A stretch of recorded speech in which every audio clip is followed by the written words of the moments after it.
북한 김정은이 최고 지도자에 오르기 전까지 세계에서 가장 어린 통치자였던 한 남자가 있습니다. 그는 히말라야 산맥에 둘러싸인 부탄이라는 나라를 다스리는 왕입니다. 한때 가장 잘생긴 독신 지도자 3위에 뽑힌 적이 있을 정도로 매력적인 얼굴과 큰 키로 유명한데요. 하지만 30살이 넘도록 싱글인 왕을 보며 부탄 국민들은 걱정스러워했죠. 그런 그가 어느 날 평민 소녀와의 갑작스런 결혼을 발표합니다.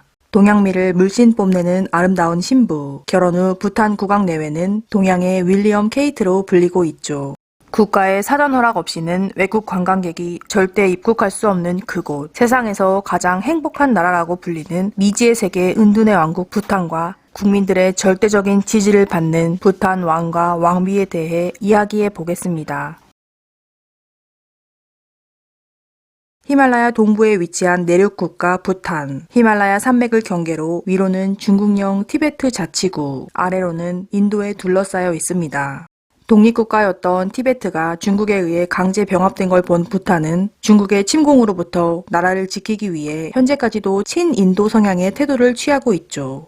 영토의 98.9%가 산으로 이루어져 있는 세계에서 가장 산이 많은 나라 부탄. 가장 높은 산봉우리는 7,570m인데요. 높은 산에 신과 영혼이 머문다고 믿는 부탄에서는 6,000m가 넘는 산에 오르는 것이 법으로 금지되어 있습니다. 부탄은 역사적으로 단 한 번도 외세의 통치를 받은 적이 없습니다. 그렇다 할 자원이나 지리적 이점이 딱히 없어 험준한 지형의 부탄을 굳이 침략할 이유가 없었던 것이었죠. 해서 부탄은 오랫동안 다른 세계로부터 완전히 고립되었습니다. 1974년 부탄 정부는 부탄의 고유한 문화를 홍보하고 국가 수입을 늘리기 위해 처음으로 외국인 관광객들을 받아들였습니다. 개방 첫 해에 273명뿐이 부탄을 방문했지만 그 이후로 현재까지 크게 증가했습니다. 부탄은 지속가능한 개발 수수료를 명목으로 인도 국적을 제외한 모든 외국 관광객들에게 1박당 최대 250달러를 받았고 숙박, 입장료, 비자, 가이드비 등은 따로였죠. 하지만 수력발전 외에는 별다른 돈벌이가 없었던 부탄은 관광 활성화를 위해 2023년부터 이 관광세를 1박당 100달러로 인하했습니다.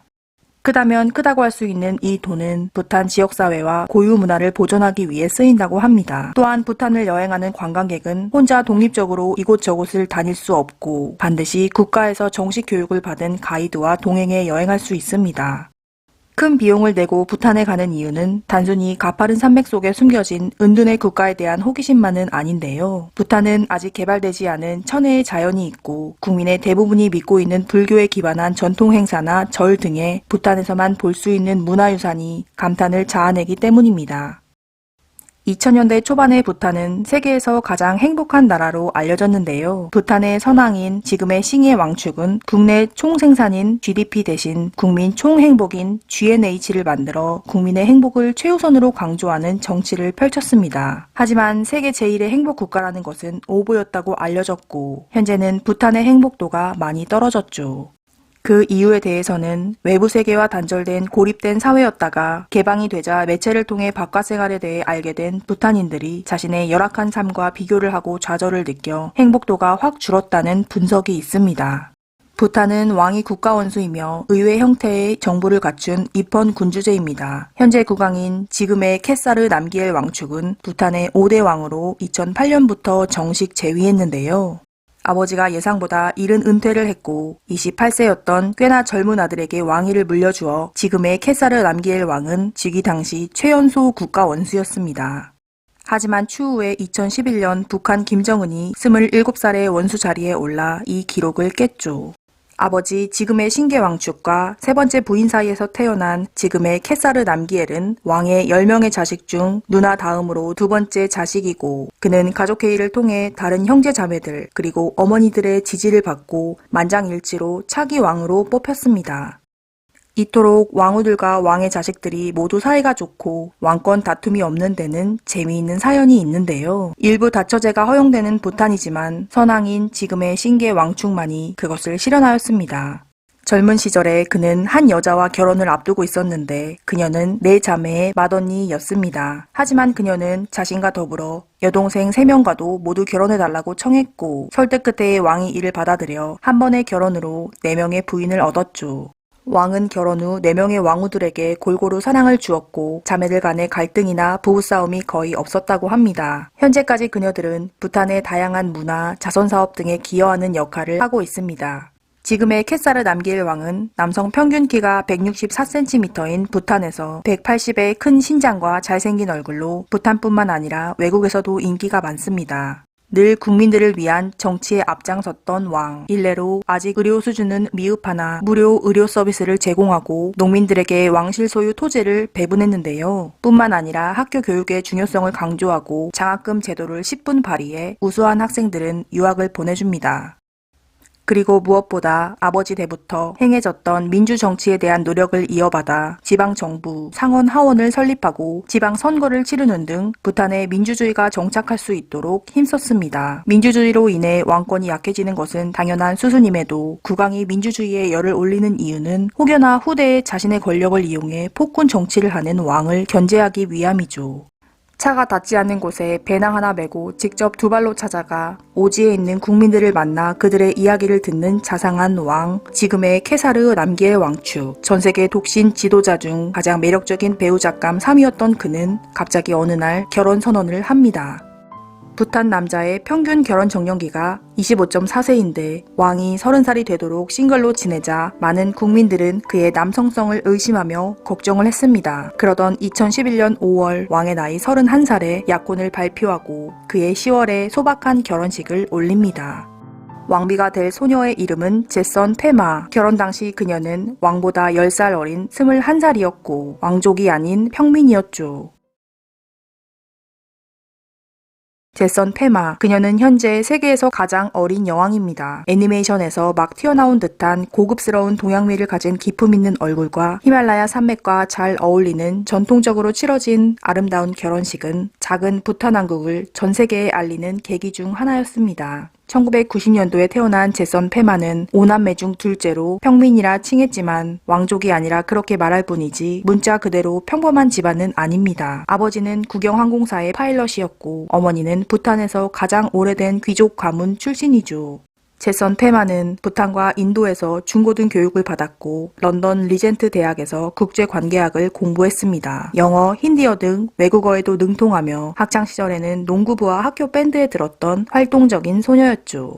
두 사람의 운명적인 러브스토리는 한편의 동화같이 아름다운데요. 제선 페마가 7살, 왕세자가 17살 때 가족 소풍에서 만난 두 사람. 어린 꼬맹이였던 제선 페마는 왕자를 보고 한눈에 반해 좋아한다고 고백하고 결혼해달라고 졸랐습니다. 왕자는 어린아이에 그저 장난 같은 말을 무시하지 않고 나중에 커서 서로 결혼하지 않은 상태고 그때도 여전히 나를 좋아한다면 결혼하자고 자상하게 대답했다고 합니다. 그러고 나서 한참 시간이 흘러 대학생이 된 제선 페마를 만난 왕은 그녀의 따뜻한 인품과 아름다움에 반해 교제를 하고 결혼까지 하게 되죠. 2011년 10월 13일 지금의 캣사르 남길 왕축 국왕과 제선 페마는 부탄식 전통 혼례를 올리게 됩니다. 일부 다처제가 허용되는 부탄이지만 왕은 제선 페마만 사랑할 것이다 라고 하며 결코 다른 여자와는 결혼하지 않을 것이라고 했습니다. 국왕은 신부에게 왕관을 수여하며 제선 페마를 부탄 왕국의 여왕으로 선포하고 부탄의 전통 의상을 입은 눈부시게 아름다운 왕과 왕비를 위해 온 나라가 3일간 둘의 결혼을 축복했죠. 공개적인 애정 표현이 익숙지 않은 부탄에서 왕은 제선 페마 왕비의 볼에 입을 맞추며 과감한 사랑을 표현해 후끈 달아오르기도 했습니다.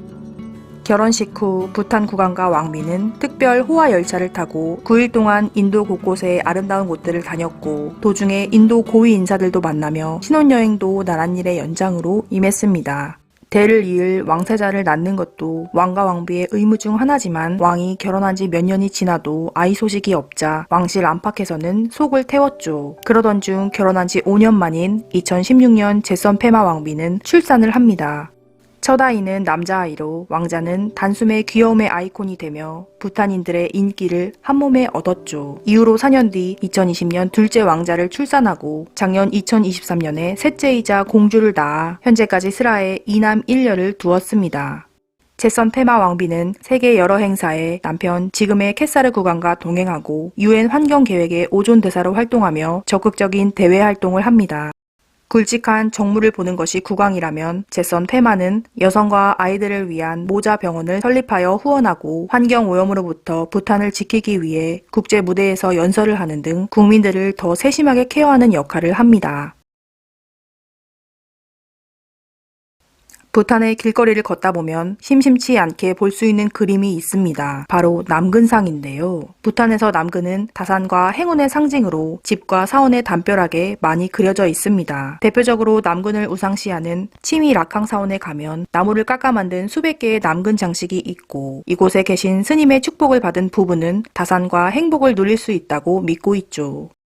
2019년 프랑스 디자이너 크리스찬 루브탱은 부탄에서 영감을 받은 신발을 출시했습니다. 루브탱은 부탄을 여행한 후 이곳의 건축과 히말라야의 광채에서 영감을 받고 컬렉션은 국왕과 왕비의 승인을 직접 받았죠. 그리고 부탄 전통현대예술학교에서 훈련받은 장인들과 협력하여 수제로 제작한 신발을 선보입니다. 전 세계에서 신호등이 없는 유일한 나라 부탄. 대신에 수신호로 교통을 정리해주는 교통경찰이 있습니다. 수도 팀부에는 이른 아침부터 오후 5시까지 교통경찰이 교차로에서 교통을 통제해주는데 이 방법이 차와 보행자 모두에게 더 효율적이라고 생각해 여전히 전통적인 방법을 유지하고 있죠. 2008년 19년 동안 연애를 이어온 홍콩 스타 양조이와 유가령이 불교식으로 결혼식을 올려 큰 화제가 되었습니다. 두 사람이 결혼식을 올렸던 곳은 바로 해발 2300m에 있는 부탄의 파로였습니다. 파로시의 5성급 호텔에서 열린 예식에서 평소 독실한 불교 신자였던 두 사람과 친분이 돈독했던 부탄 왕이 주례를 맡았고 부탄의 전통과 호화로움이 섞인 그들의 비공식 결혼 비용은 하나 약 15억 원이 들었다고 합니다. 국토 대부분이 산맥에 둘러싸여 있고 아직도 많은 국민들이 자신들만의 전통을 고수하는 히말라야의 신비로운 국가 부탄. 하지만 한편으로는 척박한 땅에서 국민들은 매일 치열하게 살아가고 있는지도 모릅니다. 하지만 모든 것이 최신식의 과잉된 현대사회에 전통 문화를 고수한다는 것은 참으로 멋있는 방식인 것 같습니다. 지금까지 부탄이었습니다. 인류 이야기를 시청해 주셔서 감사합니다.